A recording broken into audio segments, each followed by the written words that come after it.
እንደምን አላችሁ? እኔ አለው እግዚአብሔር ይመስገን ደህና ነኝ። ዛሬም በጠቃሚና በአዲስ ፕሮግራም በድጋሜ ተገናኝተናል። በዛሬው የጤና ፕሮግራማችን ላይ የምንመለከተው የተጎዱ የደም ስሮችን የሚጠግኑ ድንቅ የሆኑ ምግቦችን እናም እንዴት እነዚህ ምግቦች የደም ቧንቧዎችን በተፈጥሮ መንገድ እንደሚፈውሱ እናም እንደሚያጠነክሩ በዚህ ቪዲዮ ላይ በደንብ እነግራችኋለሁኝ። ይህ የጤና ትምህርት ታዲያ ለበርካታ ሰዎች በጣም ጠቃሚና አስተማሪም ስለሆነ ሁላችሁም በቅንነት ላይክና ሼር በማድረግ ሌሎችንም አስተምሩ አሳውቁላለሁኝ። ከዚህ ቪዲዮ ጋር በተያያዘ ጥያቄ ካላችሁ በኮመንት ላይ አስፍሩልኝ። በቀጥታ ወደ ጤና ትምህርታችን የማልፍ ይሆናል። የደም ስሮቻችን በከፍተኛ የደም ግፊት፣ በከፍተኛ የስኳር መጠን፣ በውስጣዊ ብግነት ወይም ደግሞ ኢንፍላሜሽን፣ በሲጃራ ጭስ፣ በጭንቀት፣ በዕድሜ መግፋትናም ባልተመጣጠነ አመጋገብ ምክንያት የደም ስሮቻችን ይጎዳሉ። የምስራችሁ ግን የተወሰኑ ምግቦች የደም ስር ግድግዳዎችን በንቃት ይጠግናሉ፣ የመለጠጥ አቅምንም ያሻሽላሉ እናም የደም ዝውውርንም ወደ ነበረበት ይመልሳሉ። የደም ስሮቻችን እንዴት ይጠገናል ካላችሁ፣ ጤናማ የሆኑ የደም ስሮቻችን ናይትሪክ ኦክሳይድን ይፈልጋሉ።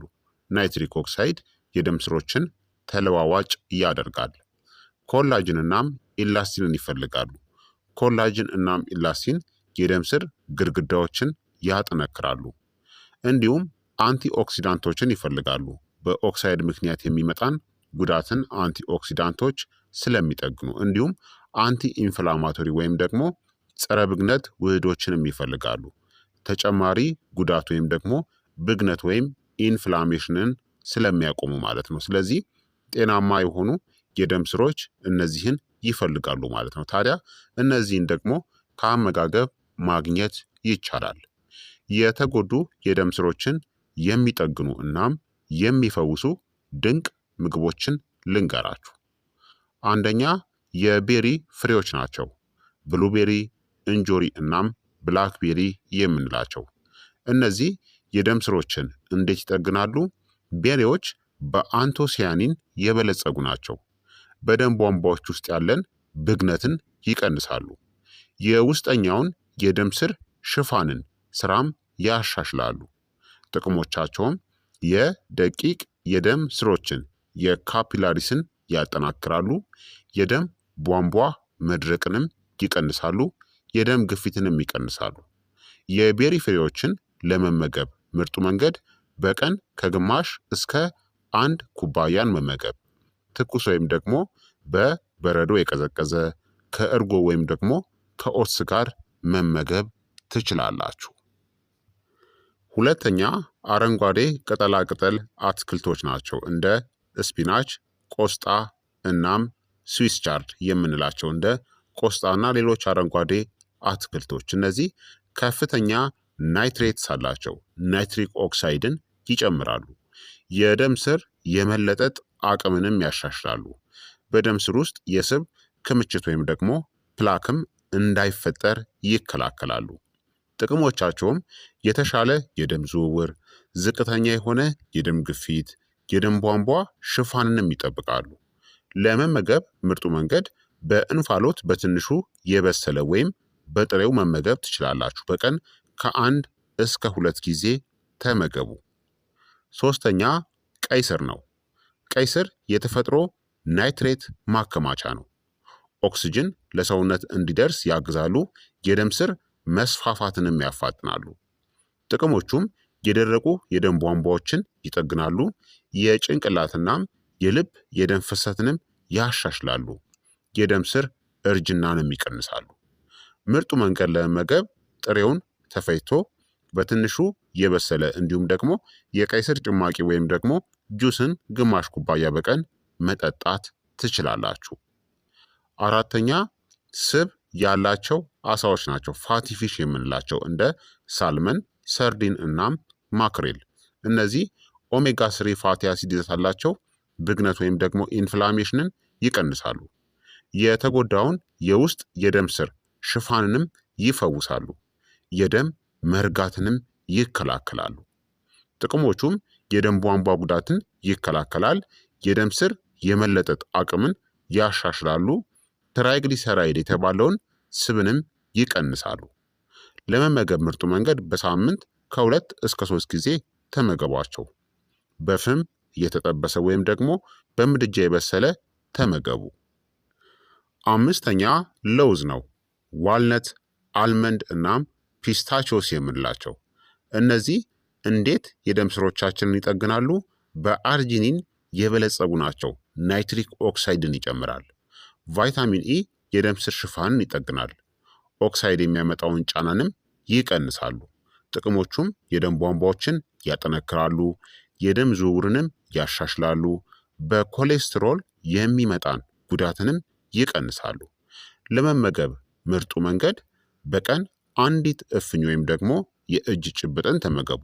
ጥሬው ወይም ደግሞ በውሃ የተዘፈዘፈ ለውዝን ተመገቡ። ስድስተኛ የወይራ ዘይት ነው። ኤክስትራ ቨርጂን ኦሊቭ ኦይል የምንለው ይህ በፖሊፊኖል የበለጸገ ነው። ፖሊፊኖልስ የውስጥ ሽፋን ጉዳትን ይፈውሳል፣ የደም ቧንቧ ብግነትንም ይቀንሳሉ፣ የኮሌስትሮል መጠንንም ያስተካክላል። የወይራ ዘይት ጥቅሞቹም የደም ስር መጥበብን ይከላከላል፣ የደም ፍሰትንም ያሻሽላል፣ ከልብ ህመምም ይጠብቃል። የወይራ ዘይትን ለመጠቀም ምርጡ መንገድ በቀን ከ1 እስከ 2 የሾርባ ማንኪያ መጠቀም።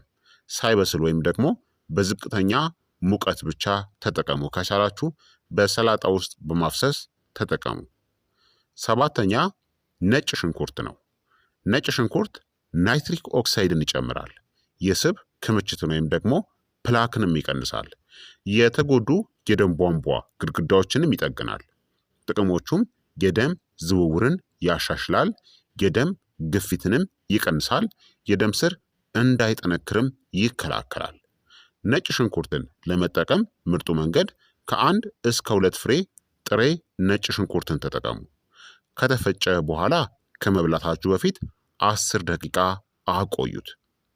ስምንተኛ ጠቆር ያለ ቸኮሌት ነው። ከ70 እስከ 85% የኮኮዋ ይዘት ያለው ጥቁር ቸኮሌት ፍላቮኖይድስን ይይዛል። ፍላቮኖይድስ የደም ስር ተለዋዋጭነትን ያሻሽላሉ፣ የናይትሪክ ኦክሳይድ ምርትንም ያበረታታሉ፣ ብግነትንም ይቀንሳሉ።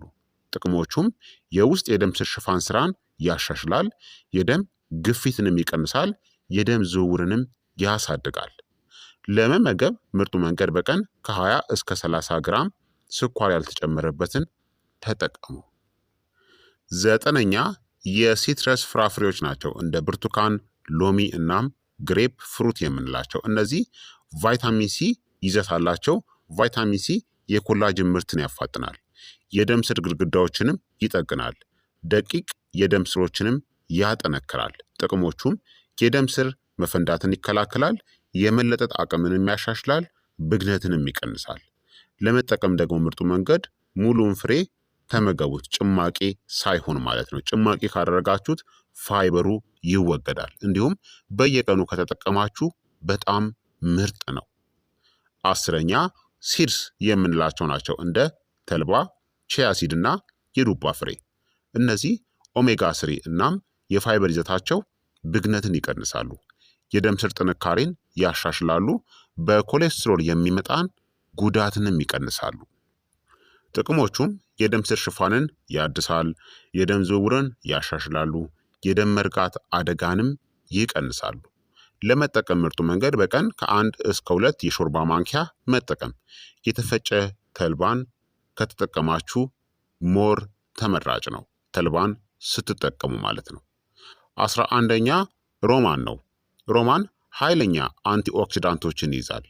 ይህ በስብ ምክንያት የሚመጣን ጉዳትን ይጠግናሉ፣ የደም ስር የመለጠጥ አቅምን ያሻሽላል፣ ናይትሪክ ኦክሳይድንም ይጠብቃሉ። ጥቅሞቹም በደም ቧንቧ ውስጥ ያለን ስብን ያጸዳል፣ የደም ፍሰትንም ያሻሽላል፣ የደም ስር እርጅናንም ይገታል።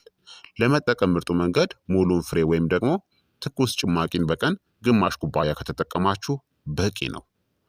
12ኛ እርድ ነው። ከቁንዶ በርበሬ ጋር እርድ ኩርኩሚን የሚባል ኃይለኛ የሆነ ብግነትን የሚከላከል አንቲ ኢንፍላማቶሪ ውህድን ይዟል። የውስጥ የደም ስር ሽፋን ጉዳትንም ይጠግናል። የደም ስር መወፈርንም ይከላከላል።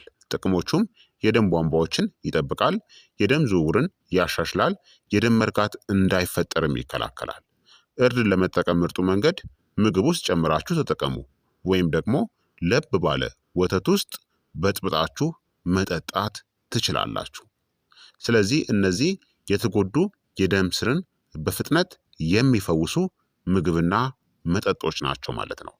ታዲያ ዕለታዊ የደም ስር ጥገና የአመጋገብ እቅድ ቀላል ከፈለጋችሁ ጠዋት ላይ ለብ ያለ ውሃ በሎሚ ለውዝ ወይም ደግሞ ቤሪዎችን ጠዋት ላይ መመገብ፣ ምሳ ላይ ደግሞ አረንጓዴ ቅጠላ ቅጠሎችን በወይራ ዘይት አንድ ላይ አርጋችሁ መጠቀም፣ ስብ ያለው አሳ ወይም ደግሞ ጥራጥሬዎችንም አንድ ላይ ማከል፣ መክሰስ ላይ ደግሞ ጠቆር ያለ ቸኮሌትና ፍራፍሬን መጠቀም፣ እራት ላይ አትክልቶችና ዘሮችን እንደ ተልባን ቺያሲድን አንድ ላይ መጠቀም ትችላላችሁ። እንዲሁም በነጭ ሽንኩርት የተሰራ ምግብን ተመገቡ።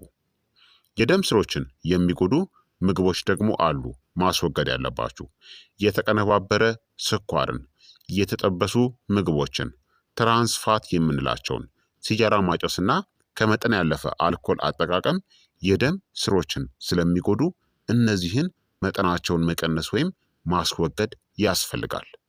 በአጠቃላይ ለደም ስሮች ተገቢው ንጥረ ነገር በቋሚነት ካቀረባችሁ ሊፈወሱ ይችላሉ።